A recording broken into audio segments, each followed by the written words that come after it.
Good day. This video is all about the Chapter 6 Roofing Materials. So first is about the galvanized iron sheet. Galvanized iron sheet is either plain or corrugated. So two types of galvanized iron sheet is plain galvanized iron sheet and corrugated galvanized iron sheet. First is plain galvanized iron sheet. It is commonly used for roofing, gutter, flushing, downspout, ridge road, valley, and deep road, etc. With a standard commercial size of 0.90 meters wide by 2.40 meters long. So an example of this plain galvanized iron sheet is this photo. So next is the corrugated galvanized iron sheet. It is widely used for roofing material having a standard width of 0.8 meters with varying length from 1.50 meters to 3.60 meters at an interval length of 30 centimeters. So an example of the corrugated galvanized iron sheet is the photo behind the background photo.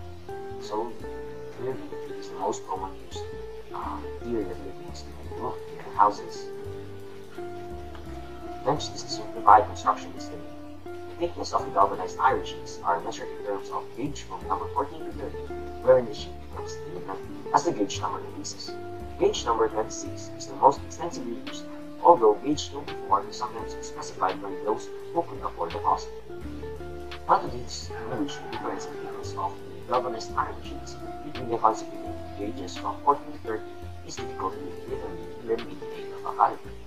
Gauge is expressed in terms of hundredth of a centimeter, and the only way by which one can be sure that he is finding the right thickness of the galvanized iron sheet is through weight measured per sheet according to its length, as presented in Table 6.1. The important factors to be considered in the corrugated galvanized iron sheets are: first is verify the specifications of the side lapping if it is 1/2 or 2.5 corrugations.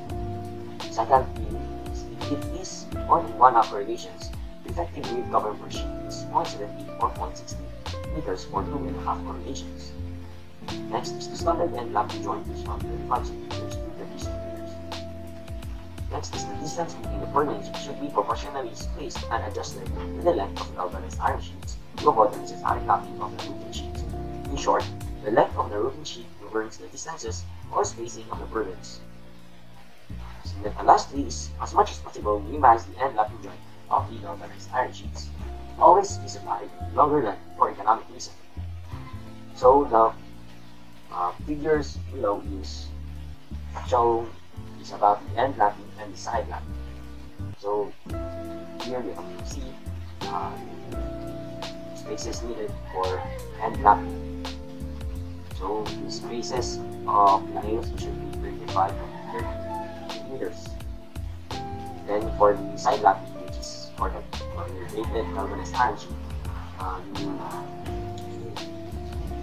the lap tulad mo pagpatong sa sink is dapat 2 o bunga ka ng murag gawing gold or sa o bunga na correlation.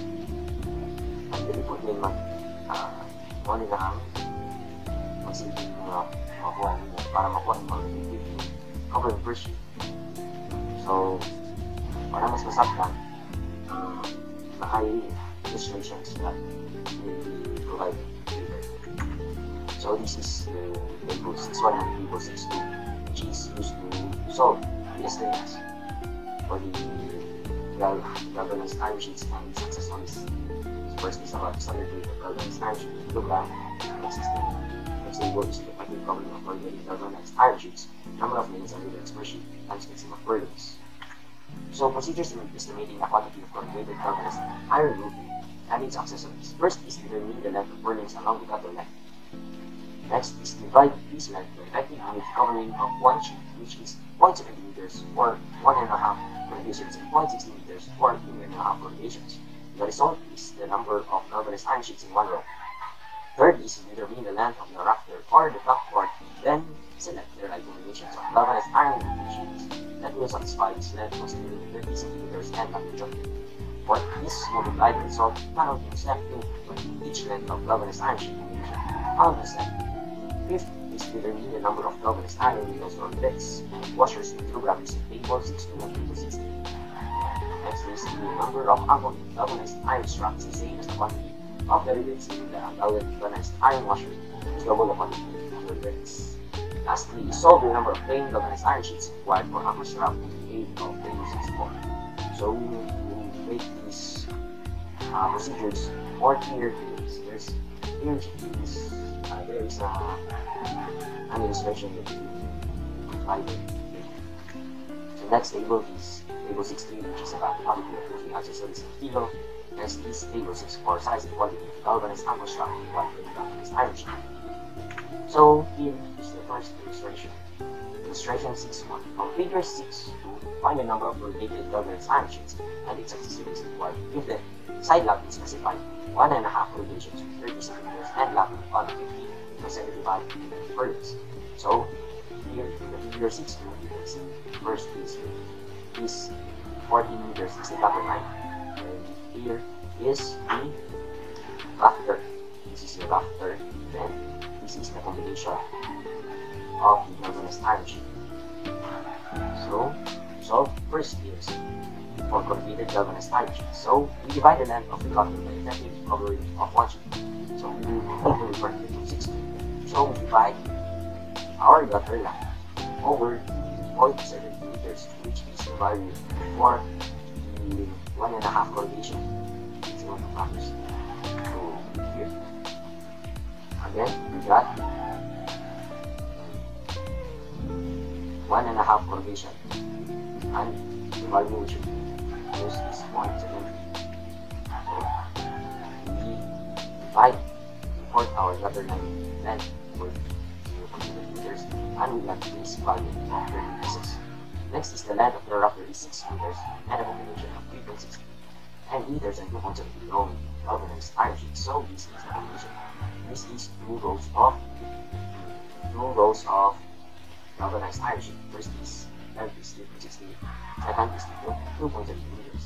That's why we just multiply 30 pieces times 0.8 times 3.60. Then we got for the widths is we need to refer for table 2 for 3.60 and 2.7 sheet. So for the widths, let's go back to table 2. We also have widths, then we have a value of 3.60 and 3.40. So the values we should know number of meters for the expression is for 3.60 meters, 9 is 26. Then for the 240 is just 18. That's why we just multiply 20 pieces of for each piece we use 36 units for 3.60 meters, so we multiply it. That's why we get 520. Same thing we do for this 2.7 meter long galvanized iron sheet. Then we add the 2, we got a total of 960 pieces. So to convert these into kilogram, we should use the table 60, which here states that the number of pieces per kilo of the galvanized iron rivets is 180. So we got 960 pieces of rivets over the number of rivets per kilo. Then we got the result of 5.32. We round up to 5.5 kilograms because of this statement. Let's go back. This statement. As much as possible, minimize the element joint. Levels are always specify longer length for the reason. So, hindi lang siya magkuhan sa length, but also for the accessories used. So we must increase round up the number of kilos should order or instead. Next is the galvanized iron washers. Double the number of rivets. So for each rivet we got 2 washers. That's why we multiply it by 2, then we got this value of 1,900 pieces. Next is the convert into grams. So for the washers, for the iron washers is 126 pieces per kilo. So we got it, and we got its value 15.5 kilograms. Next is plain galvanized iron strap of 50 by 75 furlongs. So we got the number of rivets, then we use the table 64 and this size of furlongs, and the number of strap in 1 galvanized iron sheet is 384. So we use 384 and divide the 960 pieces of rivets, and we get the value of 2.5 pieces plain galvanized iron sheets. Lastly is the repeat washers. So the number of rivets is equal to the number of repeat washers. So we just divide by here in the table 60, we number of pieces per kilo is 75. That's why we divide it, and then 16 over 75, then we move the 13 kilograms of it. So, in summary, this is the values we have. This is our estimates for the accessories and the galvanized iron sheets we used. So, we got here 3 modern illustrations. I can just pause for 5 seconds and you can screenshot it. Also, PowerPoint is provided too. Next.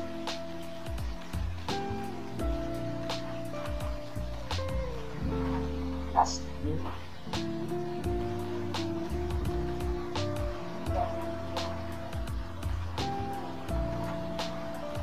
So, the estimating procedure for heat roof is the same as that of a lean-to or table-type roofing, considering the effective covering of one sheet to be constant.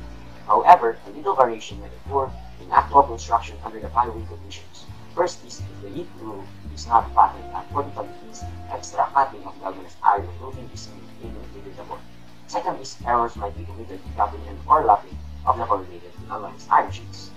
Under these circumstances, an allowance of 2 to 5% will be satisfactory. So, thank you for listening.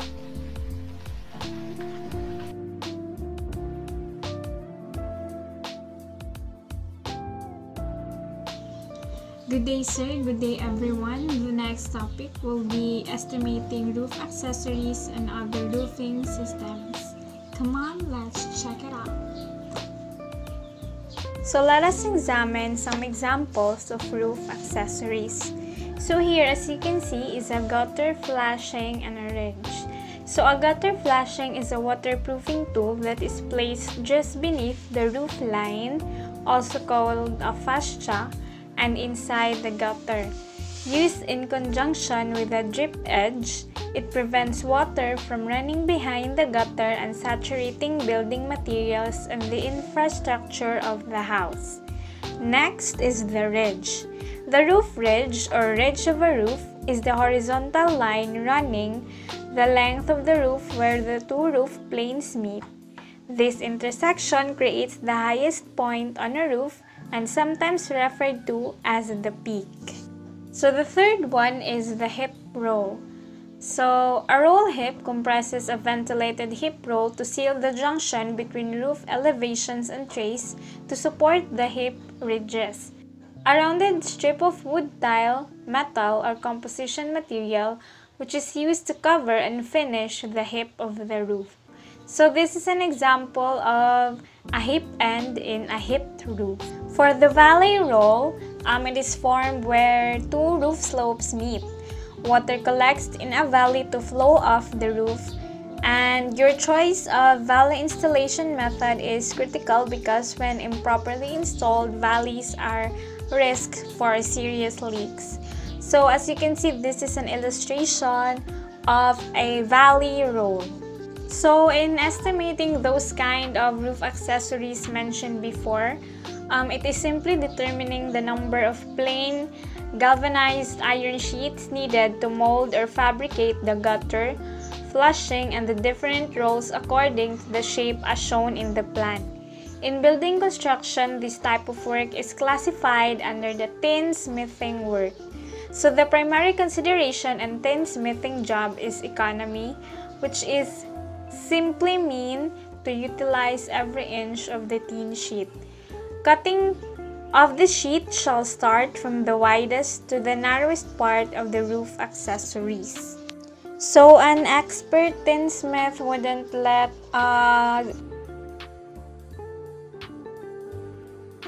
So this is the estimating procedure for the roof accessories. So first is to solve for the total length of the gutter. Next is to divide this length by 2.35 meters to find the number of gutter required. And third is to find the total width of one gutter. Fourth is to divide 0.90 meter by the result of the step 3 to find how many gutters could be made out from one plain galvanized iron sheet. The fractional value shall be reserved for other parts of the calculation. And for the last step is to divide the result of the step 2 by the result of the step 4. So these procedures will be visualized as I go on to the presentation, since there are example problems. So this is the first illustration. As shown here is the drawing of the roof and the cross section of the gutter. So reproducing the illustration, find the number of plain GI sheets required to fabricate the gutter as illustrated. So going back to the estimating procedure, so as you all can remember, its first step is to find the total length of the gutters. So if you base it on the figure I've shown previously, the dimensions of 34.5, 27, and 7.5, 18 and 25.5 can be found on the illustration. So we add it all and find its sum as 120 meters.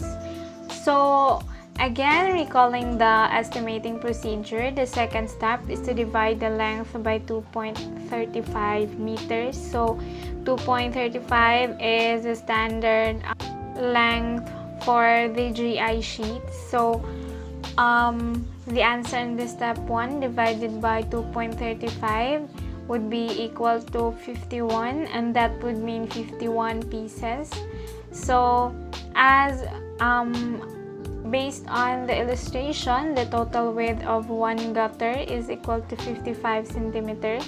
So in order to know how many GI sheets are needed, 0.90 will be divided to the total width of the one gutter. So it would have a result of 1.64 pieces. Since, as you can see, it has a fractional value of 0.64, this will be reserved momentarily.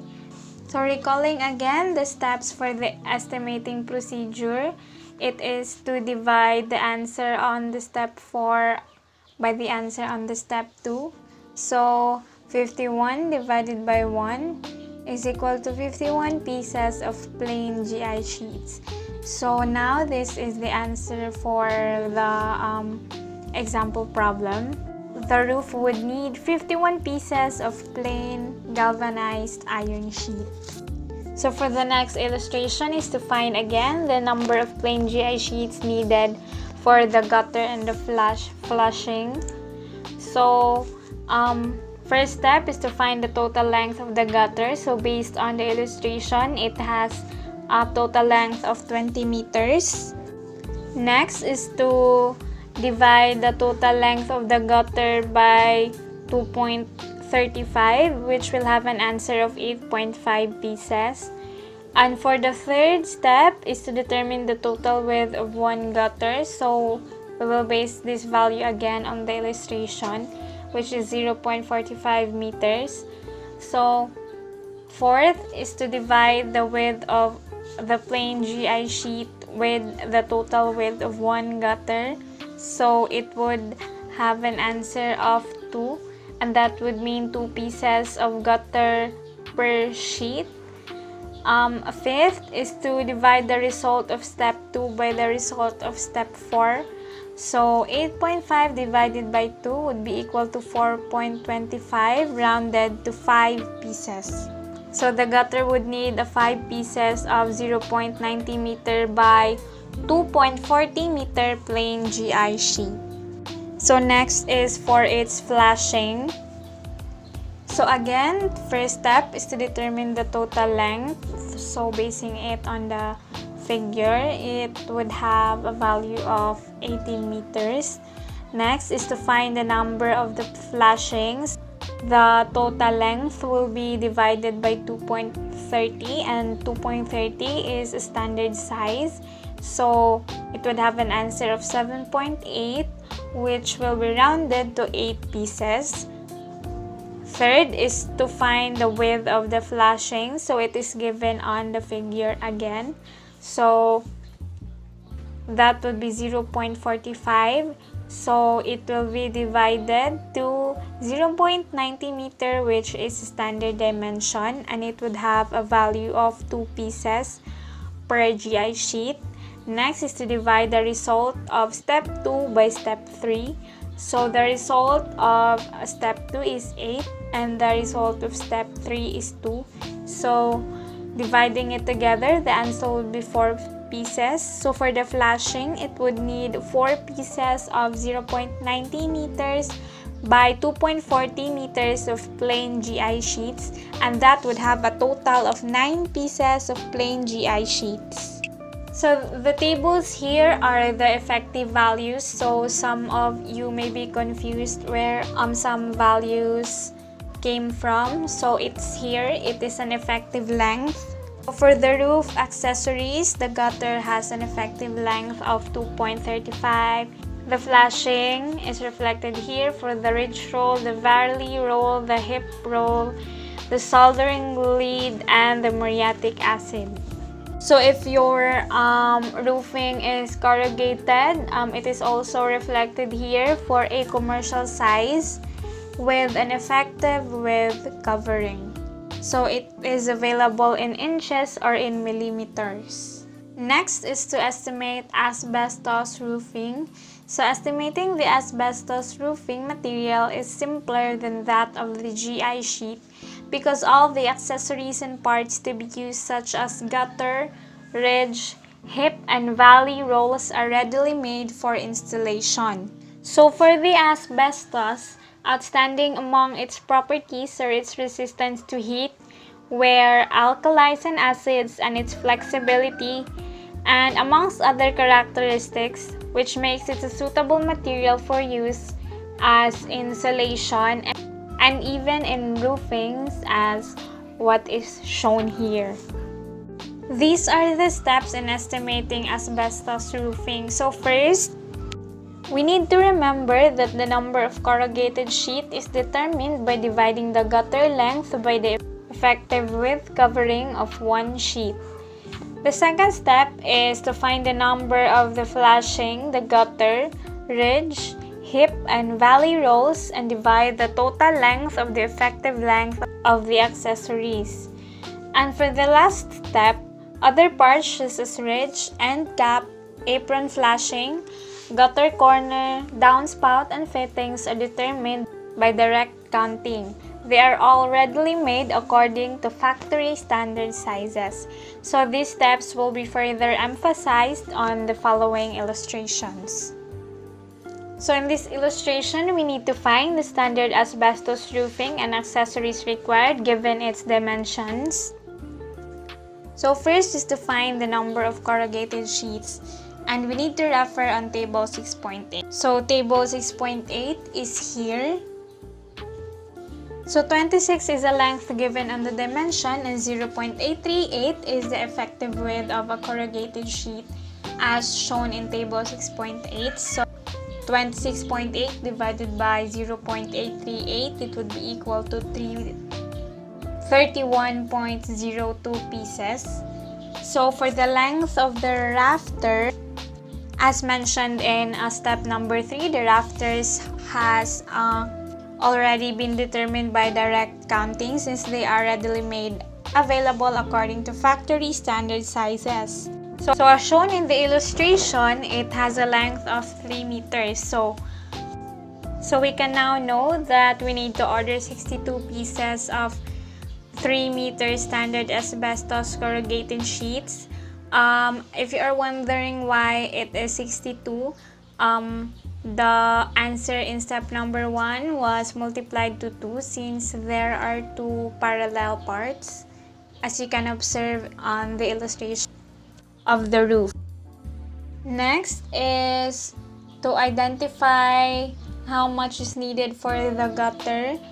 So first, like before, divide the total length of the gutter by the effective length of one gutter. So again, we must refer to table 6 to 8 in order to know its effective width. Since like I mentioned before, there are 2 parallel sides on the roof. So 26 multiplied by 2 would be equal to 52 meters. So 52 divided by its effective width which is 2.336 meters, would be equal to 2.26 pieces.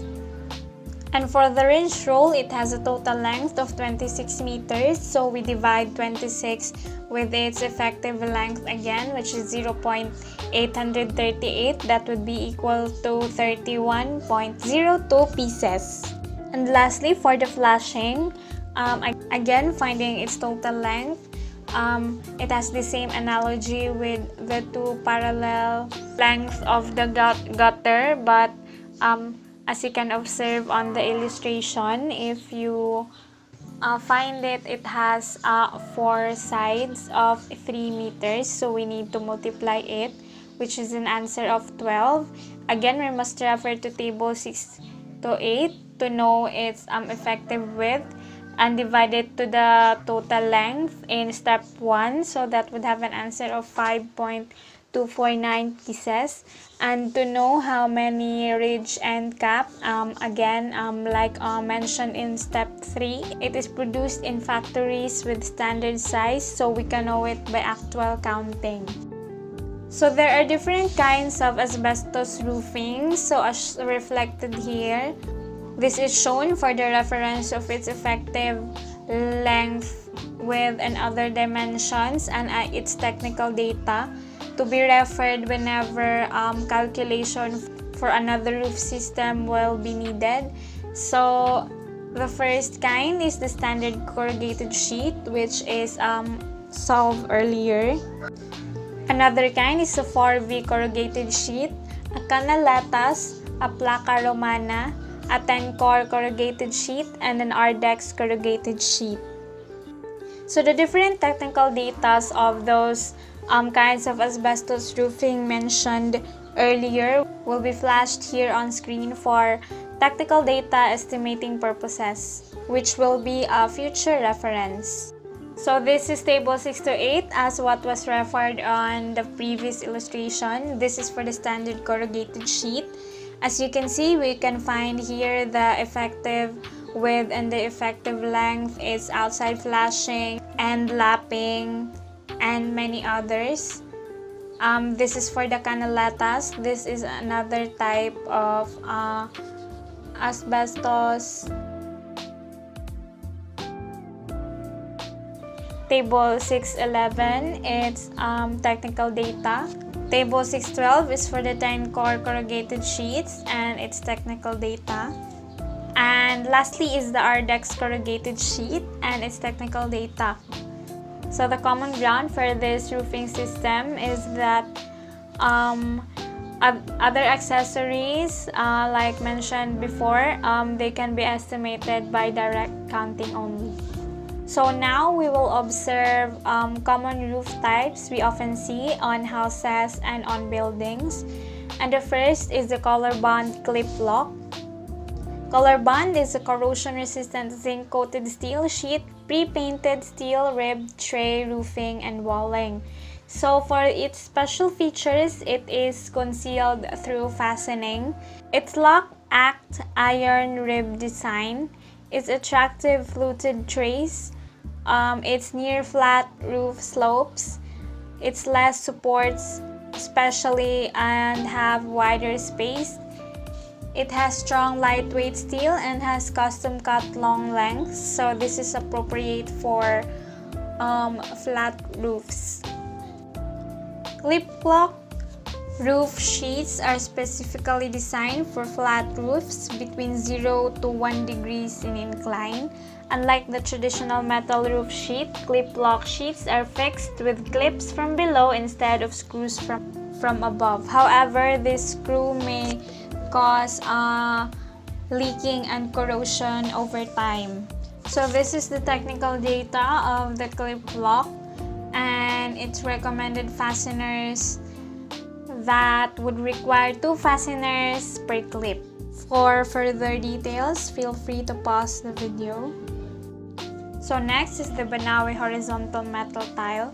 So as you can see here, this is horizontally laid. The intermediate rafters that are to be added are much less in board feet measurements than the purlins required for the vertical roofing.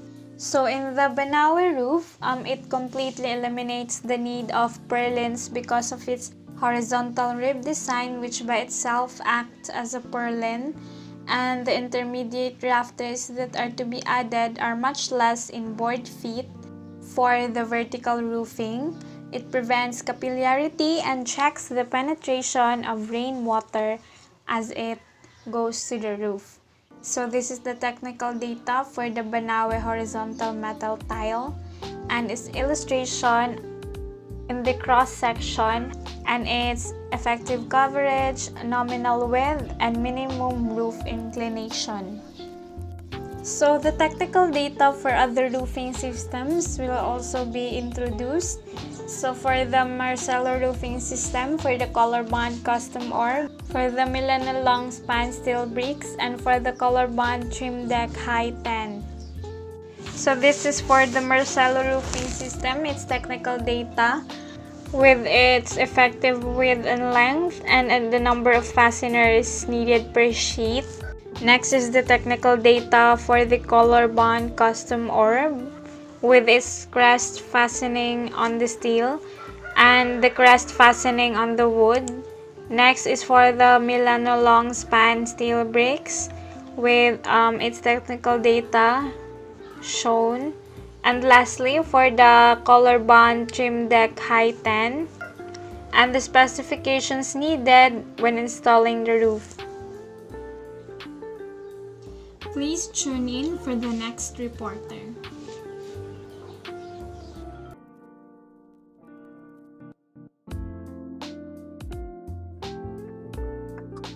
Now let's go to measuring and calculating roofs. The dimensions of the plan gives the actual measurement. Level roof is also called as flat roof.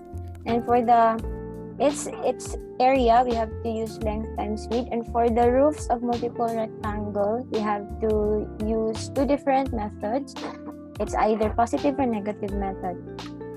With the positive method, we have to divide the roof into rectangular sections and add each area to get the total roof area. Example, for this image, we have to break the roof into measurable sections, rectangular sections exactly. And then let's find the area of each section using the length times width to get areas of 1,200 feet squared, 800 feet squared, and 400 feet squared.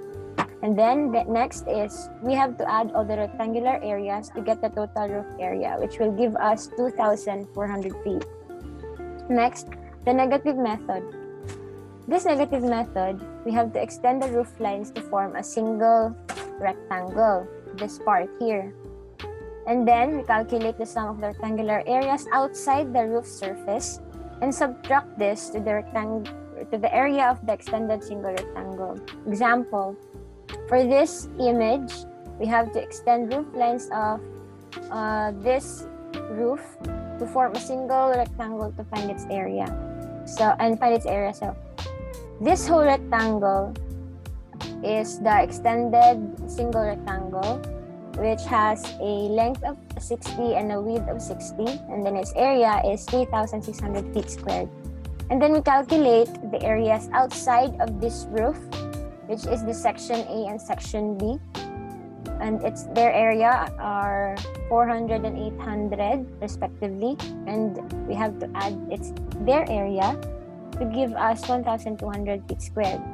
Now we subtract this total area of these two sections to the extended area of the single rectangle to get the total area of the actual roof. So we have 3,600 minus 1,200. We are left with the total area of the actual roof of 2,400. Next, the perimeter of a level roof. The total length measured around the edges of the roof, also known as perimetry or periphery, meaning the edges of your roof is called the perimeter. So we have formulas here given by twice of the sum of length plus width, the length and the width, and the sum of length, the width, the length again, the width, and recesses. And then we also can use 2L plus 2W plus 2R, or twice the sum of length W and the recess. Here, it's the depth of the recess we are. Example, for the perimeter of a level roof, example, this image, based on this image, let's determine its perimeter using the formula twice the length, the width, and the recess, because we have a recess here. This is the recess. So 25, twice of 25 plus 15 plus 5, our perimeter is then 90 linear feet. For slope roofs, slope of a roof is defined in terms of its rise in inch per 12-inch of run. Example, when you are given a roof that says 6 in 12 roof, this means that the roof rises 6 inches for every 12-inch of horizontal run. So we have to use formula in getting its slope, total rise over total run, which is equal to the rise in inches over 12 over 12 inches per foot of run, or the total rise over total run times 12. Example, perimeter of a level roof, find the slope of the roof in the image. So we have a rise of 5 feet and 5 inches and 13 feet. So using the formula, rise over run, 5 feet, 5 inch over 13. We cannot simply divide it because 5 feet and 5 inch are not of the same unit. So we have to convert 5 inch into feet. So 5 plus 5 inch over 12 is equal to 5.42 feet, because in every foot there are 12 inches. So our slope is then rise over run times 12, which will give us a slope of 5.003, and we have to round it to the nearest whole number, which will give us 5. So we can say that the slope of this roof is 5 in 12, or 5 inch of rise over 12 inch of run. Roof pitch. The total span of a roof is the horizontal distance from one eave to other. This is our eave. Eave to eave is the total span.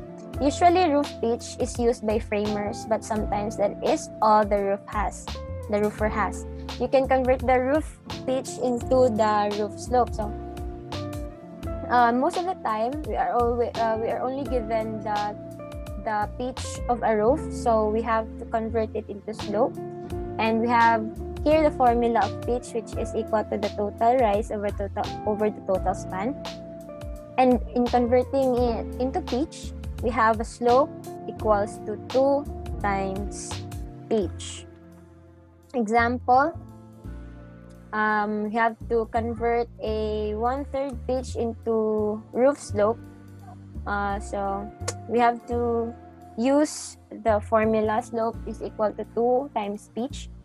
Slope is equal to 2 times 1/3, and then we are going to get 2/3. So the roof slope, we have to remember that roof slope is equal to the rise over run times 12. So we have to multiply 2/3 by 12 to get a roof slope of 8. Therefore, this roof is 8 in 12. How to measure the slope of a roof? You will need a level and a measuring tape, of course. You have to mark your level 12 inch from one of the ends. You have to hold that end on the roof and bring your level up until the level bubble is centered. Measure the distance between the roof and the 12-inch mark on your level. This measurement is the rise over 12-inch. If the distance between the 12-inch mark on your level and the roof is X inches, or it can be any number 1, 2, 3, 4, 5, 6, 7, 8, and 10, then the roof is X in 12 roof. Rafters. Roof rafters are the inclined part of the roof frame that support the roof sheathing and decking. So we have different types of rafter. First is the common rafter, which extends perpendicularly from the outside wall to the ridge board. Ridge rafter runs parallel to the ridge rafter from the edge of an outside wall to the ridge board. Hip rafter is running diagonally from the outside corner of the building to the end of the ridge board. Hip jack rafter runs from the edge of an outside wall to a hip rafter. And valley jack rafter runs perpendicularly from the ridge board to the valley rafter. So here is the illustration of our rafters, different rafters. So you can see here, it is the valley rafter, the ridge rafter, the hip jack rafter, the hip rafter, the common rafter, valley rafter. Rafter length. How are we going to measure the rafter length? You would not be able to know the exact length of a common rafter by simply looking at the plans because the roof is sloped. Yes, because when we are only given in the plan of roofs, we are only given the view from the top. So we cannot determine its exact length because we are only looking at from above. So the plan length of the common rafter is also called the run of the rafter. So we have here the eaves, the ridge. As you can see here in image 1.11, you cannot see the slope of the roof.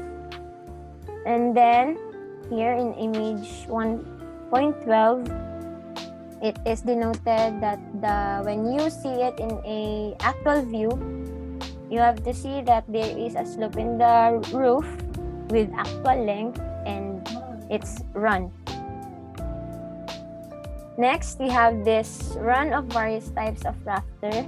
So this is the different types of run of different rafters. So here we have there the tail cut rafter, heel cut rafter, and the rafters cut for sloping fascia. Roof of a slope. Factors to determine rafter length. So in determining the roof of a rafter length, we have to use this table which has a common slope or roof slope factors for common or jack rafters, hips and valleys, and hips or valleys with factor times plan length and actual length. Example. Assume the roof in the image is a 5-inch 12 sloped roof. What is the actual length of the common rafter running from the eaves of the ridge rafter? So first, we have to determine the roof slope factor for 5-inch 12 roof. So we have to go back here in our table. If you're going to look at 5 in 12, we can see that the roof slope factor of a common jack rafter at 5 in 12 is 1.083. So, and looking at this image, you can see that the run is 10 feet because a run is the half of the hip. So the actual length, in getting the actual length, we have to multiply the run to the roof slope factor. So the actual length is 10 feet times 1.083, and we are going to get actual length of the hip at 10.83 linear feet. So next, it is the length of the common rafter. So next, we are going to determine the slope of the hip and valley rafters. Looking at the table again, in 5 in 12 of roof slope, we have here a roof slope factor for hips or valley given by 1.474. We have to substitute that and multiply it to the run of the hip rafter, which is 10 feet. 10 times 1.474 gives us 14.74 linear feet. And for the run of the valleys, we have 10 over 2 because the wide or the span of the valley is 10. So we have to divide it to 2 to get its run. So we have 5 as the run. So the actual length of the valley rafter is equal to 5 times 1.474. Since the hip and rafter are the same in roof slope factor, so we have the actual length of the hip or the valley rafter 7.37 linear feet. The perimeter of slope roofs. The perimeter of a hip roof or a hip and valley roof run horizontally to the ground. You can determine the length and width by simply using the dimensions from the roof plan. So, because it is the same with the perimeter of the level or the flat roof, we are going to use the same formulas, which are twice the length plus width plus the recess. Or if your roof has no recess, you're going to use twice the sum of length and width. Example for the perimeter of a slope roof. This example, the same example that we used earlier, you're just going to use the perimeter because we have no recess here. So twice the length plus the width is equal to twice of 25 plus 30 feet.